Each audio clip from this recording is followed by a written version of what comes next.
గీతాంజలి అనే అమ్మాయి తనని ప్రతిపక్షాలు టీడీపీ పార్టీ వాళ్ళు ప్రతిపక్షాలు అందరూ కూడా ట్రోల్ చేయడం వల్ల ఆ బాధ తట్టుకోలేక ఆత్మహత్య చేసుకుంది.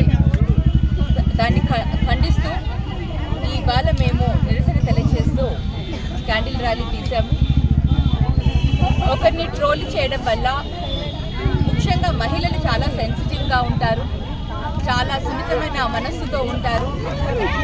ప్రతి ఒక్కరు కూడా అది ఆలోచించాలి. ఎందుకంటే ఒకరిని ట్రోల్ చేయడం వల్ల వాళ్ళు మానసికంగా ఎంత బాధపడతారు, అది ఎటువంటి నిర్ణయాలకి దారితీస్తుందో ఇవాళ గీతాంజలిని చూసిన తర్వాత మనకందరికీ కూడా బాధేస్తుంది. సో ఇటువంటి ట్రోల్ చేసే వాళ్ళకి నేను విజ్ఞప్తిస్తున్నాను, ప్రార్థిస్తున్నాను, ట్రోల్ చేయడం ఆపేయండి. ఈ ట్రోల్ వల్ల ఎంతో మందిని మానసికంగా మీరు హింసిస్తున్నారు, అది చాలా తప్పు.